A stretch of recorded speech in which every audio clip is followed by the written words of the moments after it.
Ladies and gentlemen, it is my pleasure today on this episode of Fighters, Coaches, and Fathers to bring you Curtis Brigham, very fortuitously and very timely interview. Curtis, how are you, my friend? Wonderful. Good morning. Good morning. We're talking to Curtis in Winnipeg, and kind of a big Friday night or weekend, I guess, last weekend for one of your guys, would you say? Yeah, it was wonderful. It was many years of hard work, getting to what a lot of us thought of as an inevitable, shouldn't even say conclusion, but an inevitable step. Yeah. Yeah, and who we're talking about there is Brad Katona winning the featherweight tough, the undefeated season of The Ultimate Fighter, which I think is probably one of the most difficult ones ever, and doing it in stellar fashion. Curtis Brigham coached as his main coach and coached him for 10 plus years, and we're going to talk about that and are excited to talk about it. But before we get into that, Curtis, you've been a fighter, you've been a coach, you've been training a lot. Talk to me a little bit about, you growing up. Like, did you start out in Winnipeg, or your family, that type of thing? Yeah, lifelong in Winnipeg, and I'm happy here. I'm sure I'll be here the rest of my life. It's despite what you might hear sometimes, it's a great place to live and good opportunities, and just a beautiful place. Sweet. So talk to me a little bit about growing up in Winnipeg. I mean, my cousin used to live there. I've been there. I think it makes you a strong person. But talk to me about when you were a kid and what school do you go to, and how you eventually started to get into competitive sports or MMA. All right. Yeah. I mean, I grew up here, and yeah, I think it does make you tough in some ways, in that we get some blistering heat and freezing cold. We get wonderful exposure and wonderful opportunities with all with everything possible, and a lot of great outdoor things to do here. We have a lot of beaches and rivers and lakes and camping, and it's a great place to experience a lot of things here. I was never very competitive with a lot of sports. I did a lot of running and stuff growing up, but around 10 or 11, I started fencing, and I think that's sort of got me started on my, if you can call it a martial art, I guess, that kind of journey. And after 3 or 4 or 5 years, it got a little bit stagnant. And not that I didn't like the sport, but just it's not a big sport, and there wasn't that many outlets for competition stuff locally. And so when you were 10 or 11, this is the first time I've ever heard it. You're doing fencing, and that's like an Olympic sport where you dress in all white. You wear this mask in your step. But the beautiful part about it, and I've seen it, is the footwork and getting in and out, right? Right. And that actually does that transfer at all? So you can I give you a story, and we'll talk about hypothetical here? Yeah. For I think my first 18 fights, I was orthodox, because I'm right-handed, and that's how I started to box, and that's just what I was. And then we had a few guys fighting southpaws. I took about 8 years off before having a couple comeback fights, if you can call it a comeback. And anyway, so we didn't really have any southpaws in the gym, so I just started standing southpaw as a body so people could work. And after however many years of training at that point, all of a sudden it felt really awkward. And I'm trying to throw a baseball with your offhand. I felt terrible and stupid. The punch was the most awkward cross you can ever imagine. But my right hand dominant was really effective. And I found after a few months pretending to be a southpaw, I dropped somebody with a body shot, and that's coming from a guy who had never, in all the years of fighting and training, I'd never dropped anybody before. Wow. Then I dropped somebody else, and I realized that even with that really awkward, cross, it was effective. And now, was that I felt like my footwork was good as a southpaw, and my dominant right hand in the leading was really effective. I always kind of wonder how much that was from being a fencer with my right hand forward, my right foot forward. A lot of detailed, precise work with my lead right hand. Either way, I'm much more comfortable as a southpaw now, and so sort of a late time for a transition. But I feel like I could I would compete at a much higher level as a southpaw than I was an orthodox.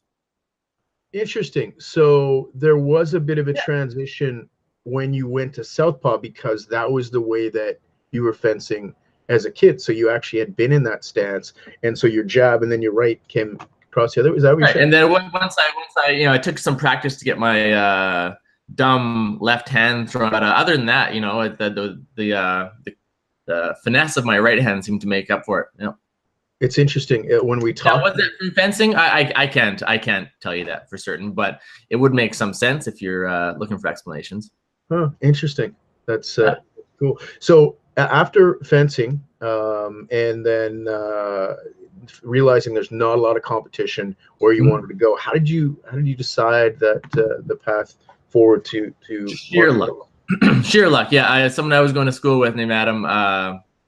He started doing Brazilian Jiu-Jitsu in, I guess it was probably late '95, and he said, "Oh, you should come down and try Jiu-Jitsu." So I'm sure he said that to everybody, and as you know, a lot of people say, "Yeah, it sounds good," and never do. But I came and tried it out, and I had no idea what was going on, but I liked it, and you know, in hindsight, I got in on the ground floor of a wonderful gym with, you know, like probably one of the first real jiu-jitsu places in Canada, you know, way back, and I got this really unfair head start in submissions and grappling, and it was more. I've always felt I was never all that tough, or you know, I have a hard time competing now, that's for sure, with you know, so many super athletes. But at the time, I had just such a head start.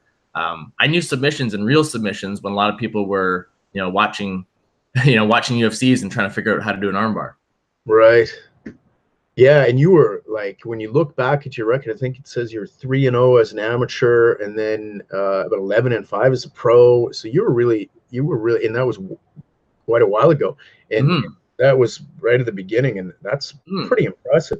So what was the name of that? Like Brad, I had my first fight when I was 17. Wow, except a lot longer ago. Wow, crazy.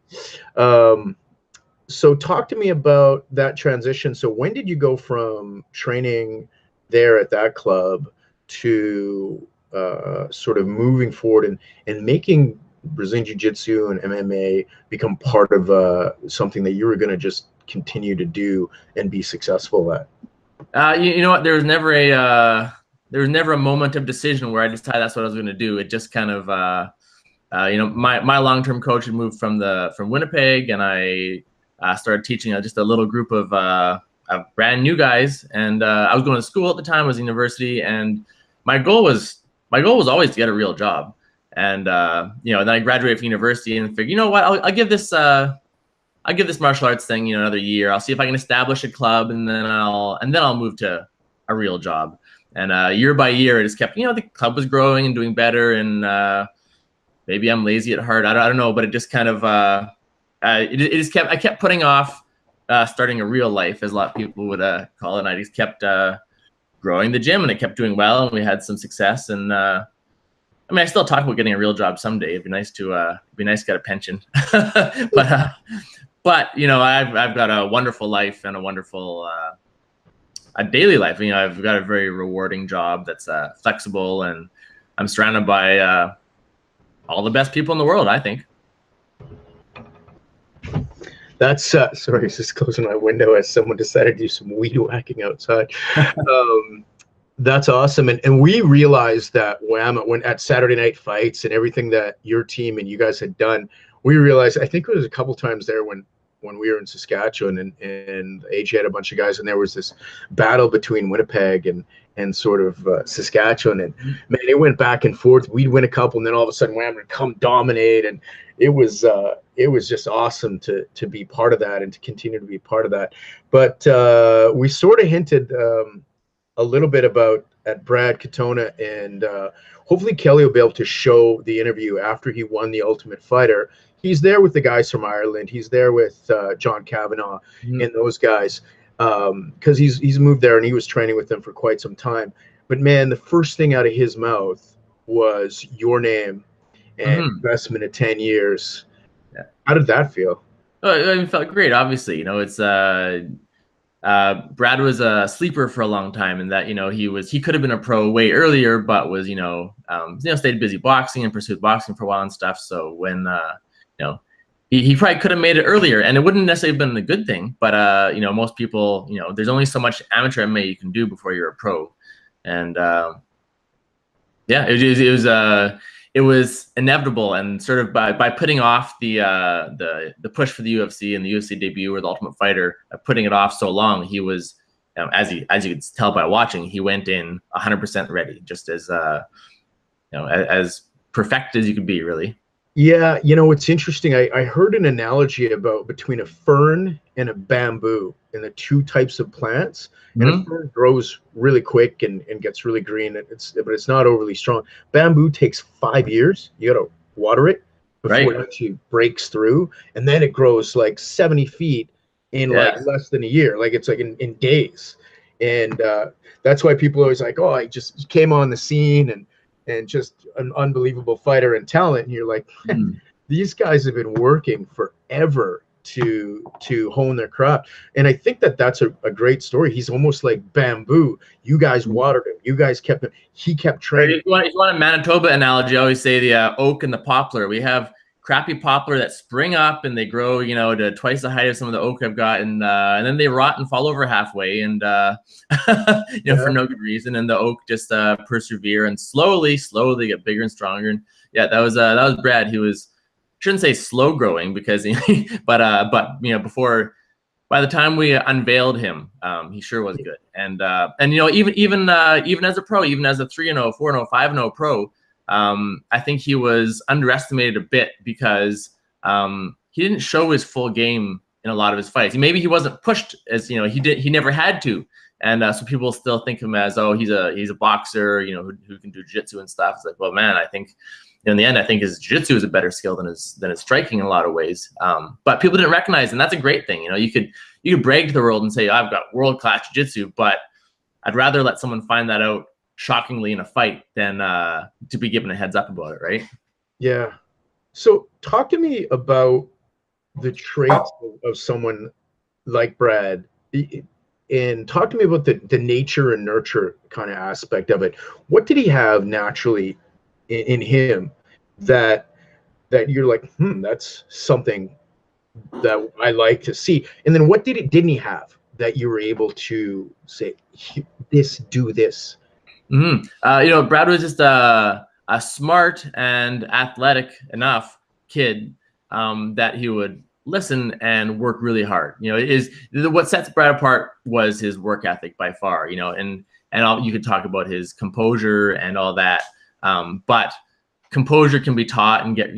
Before he ever had a fight, he was he'd join me in the corner, just to carry the bucket, but be exposed to that adrenaline, be exposed to what it feels like. Every step of the way was slowly built up, and you can teach composure, you can learn composure through competition. But that hard work ethic isn't something you can teach. You can hope and you can talk to people about it, but people who eat clean and work out all the time, whether you're there or not, whether when they're doing the runs and the hill sprints and everything else, they're if you don't have that self-motivation, it's really hard to have someone push self-motivation on you. Whereas everything else I found, jiu-jitsu skills I can teach, and composure, I think we've got a really good building system to get people in the right headspace for fights, and finding that right balance of that mental preparedness, that just that calm, so we're not wasting energy and being too nervous. But so all that came with lots of practice, but the credit comes to his never quitting, always showing up and working hard, and going home and working hard, and thinking and learning. Yeah, I mean, he graduated as an engineer, correct? Correct. Yeah. That's the only other jiu-jitsu guy that I know is Bill Beaudry out of AJ's club, who's also an engineer. And I think there's something special about guys. Well, there clearly is, about guys who are engineers. But I remember AJ saying Bill was in Brazil at a jiu-jitsu tournament, and he ended up losing by something in some gi match. So he went to no gi and he just beat everybody. He was so mad, and because he knew how to do it. And the way that they think is very mechanical. And so, and I think Brad does have that he makes a science of things. But aside from that, you can get someone who's mechanical and knows, if they do this, I do this, and you break your jiu-jitsu down into this math, which is true. But Brad doesn't just have that. He started jiu-jitsu when he was 13 or 14, at that critical age, like learning a language kind of thing, where he learned it deep, where, you know, it's beyond any scientific or engineering type view of the sport. He just understands it and feels it. And it's kind of thing that I've only got out of students who started at that, you know, 13, 14, maybe 15 kind of age, where they can soak it in and just do, you know, where they can make stuff up or not know the answer to something, but their body, you know, performs the answer because they just, their instincts are so deep from that age. And not to put a cap on the development of people who start in their 20s. You know, you can get some fantastic people for sure. But I think it's a different kind. I think it's like a language. You know, you can learn a new language in your 20s, but you're always going to have a bit of an accent. When you start, you know, when you're a kid, you can get it natural. And I think that's same with jiu-jitsu. There's this age limit where before a certain age, you just become there's a deeper connection to it, I think. And Brad's got that. I agree. Like you become a sponge, or you're more apt to learn, and we know that from and more creative and more the flow. There's a flow there that I don't think you can really teach. That has to be really learned. And when you're young, it's so much easier to learn it. So cool. I like that. So without getting too much into, you know, this or that or any in a not so positive, but Brad and Keith both trained at WAMMA, at your club, right? Yeah. And so, you know, they're brothers, and I'm just curious, is Keith still training, or? No, he's been living elsewhere for a while. He was in England with his girlfriend for quite a while, and I know he came to watch the fight, but I'm not I haven't seen him for a while. But again, also extremely talented. So different from Brad. It's funny, but you know, siblings, but also extremely talented. You know, I'm sure he could perform whatever level he wanted to. Both much more relaxed, whereas Brad was the obsessive driven one. Interesting. So talk to me a little bit about the move, and were you involved when Brad said, I'm going to go to Ireland, train this with John Cavanaugh, Conor McGregor's team? How did that sort of happen? I know that some of Brian Bird's guys have done the same thing. What's that transition like? Are you giving up some control? Is it collaborative? What is that like? I mean, it was Brad's idea. I wasn't involved in the planning of it. Him and his girlfriend are both out there. His girlfriend Katie Saul was a pro of ours as well, and made the move together. They both have UK passports, can make it easy, and we're giving it a go. And long term, I guess we'll see what happens, but it is good for them. There's certainly obviously good coaching and a whole lot of good bodies there for them, which is one of the tougher things. You know, when you're primed and ready to do fight camps, having the right, you know, having lots of good bodies is there's no replacement for that. Yeah, and you've got some new prospects, or they're not new, they're really talented prospects. Yeah. One of my favorite guys to watch out of your club is TugBoat. TugBoat, Thomas Richardson, that's right, yeah. Yeah, love to see that guy. One of the other things I found about your club is they all have a really, really positive attitude, and they're all pretty outgoing too. But talk to me a little bit about the prospects coming up, and sort of how you're making sure that they're getting to be successful. You know what? It's I never know who's going to be the next brand. You know, if you took your 20 new guys in, I can't pick them out. I can never pick out who's going to be the next batch of amateur fighters and professional fighters. You know, you can't base it on technique or how they look or how they perform their first year, because they got to stick around long enough to be. You can't judge on talent initially. But there's always more coming. There's always more, and I think the fact that we have such an established system now, that we have so many good pros and experienced amateurs and now new amateurs, that hopefully we have overlap. It's a wonderful thing about pro-am shows where you get to have some amateurs come along and be with the professionals, and they get to they absorb the atmosphere. And if all your seniors are chill, then you look like a fool if you started being all antsy in the warm-up room. So I think it's just sort of the shared environment, and just the way we talk about it, the way we are on a road trip to the fights. It just by having if it's a bunch of new fighters going by themselves, they're probably going to be feeding each other's intensity, and probably not in a good way. Whereas it's just part of it's literally our culture now. And where the first, the oldest generation of pros, where it's a bit more hit and miss. And I mean, I was super young as a coach too, so I'm sure I could have done things better in those early days. But we all learned together, and the culture of it now is really chill. We've had a lot of groups of amateurs make their way through that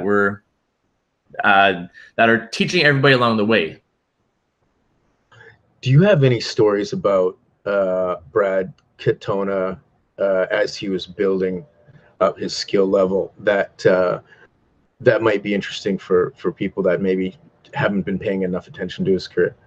I mean, there's a cliched one now that I probably told a few times. I'll run through quickly. When he was like 15, we had a grappling match on a kickboxing fight, because I did see potential in Brad even way back then. This small, saw this sort of chubby cheeks kid, but just driven. So we set up a grappling match, and all these guys are seriously fighting for kickboxing fights, and that that danger factor, and everybody's pretty wound up. And I asked Brad, so Brad, you ready for this match? It was going to be in like 20 minutes or something, and he said, I was ready when I accepted this match.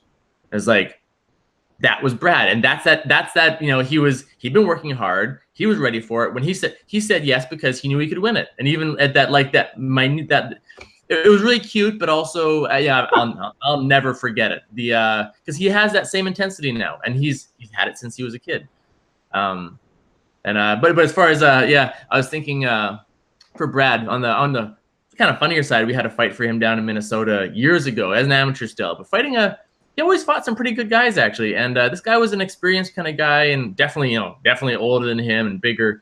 Off the glove touch, the guy sucker punched Brad, and man, Brad is a wonderful, nice, well-spoken, intelligent guy, but Brad was mad, and it was funny in the end that that Brad took him down and punished him and took his back, was ground and pounding and just muttering in his ear, "You motherfucker, I'll teach you to."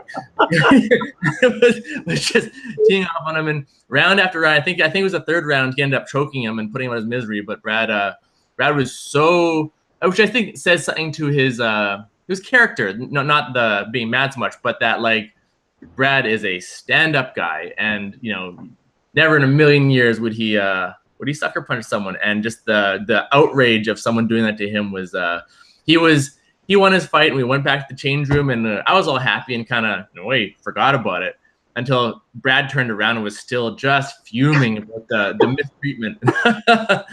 That's an amazing story. So kids and anybody listening, do not sucker punch anybody. You're right. Yeah, your life won't get any better for it. You may just give fuel to the other person to win the Ultimate Fighter TV show. Amazing. I love that. Talk to me a little bit about, this show is called Fighters, Coaches, and Fathers. And I always find it interesting as people start to grow up, that we always, hopefully we become some version of our parents, which is always, I don't want to. But one of the questions I ask everybody on this podcast is, talk to me about one of the greatest lessons that one of your parents taught you. It's a tough call. I think I am a super lucky person. I've been I was given everything I needed in a lot of ways. My parents are wonderful, and I can't think of a defining moment of a lesson that here's a lesson and I have just accepted. I think the lesson I got from my parents, and my dad in particular, is just the calm consistency, and it's something that I try to as a father now and as a coach, just just always being there no matter what, and being calm and consistent about it. That's I think that's more important than any certainly was for me. I always had somewhere to go if I needed anything, and I try to be that for all my students as well. Just that I think, and I hope I am, that I am just always there if you need me. Whether it's jiu-jitsu or MMA related or not, I'll be that guy for you. Yeah, that's an amazing and a very timely statement when we're talking about the kids in Thailand that are stuck in that cave, and they just got everybody and the coach out this morning, and how when you talk about calm and consistency, their coach had them meditating because he was a Buddhist at a monastery for 10 years, and developing in that. I can't imagine those kids will probably come out now like ascended masters, like to be stuck in a cave for that long, and then everybody to make out, and the only thing, no food, no whatever for that long. I think that that's sort of the Western version of Buddhist meditation, that calm consistency. And we've always loved working with you, Curtis, and your team and WAMMA, and it's been amazing. Hey, if anybody wants to get a hold of you guys in Winnipeg and wants to start training, what's the best way to get a hold of you and come by? Our website, wamma.ca. That's WAMMA.ca. You've got my phone number on there and email, and yeah, just give me a call or pop by for a free class. That's the best way to get started. Perfect. Well, thank you so much for taking the time with me today. Congratulations on all the success, and looking forward to see some of your other prospects come through. Yeah, my pleasure. All right, we'll talk to you soon. Thanks.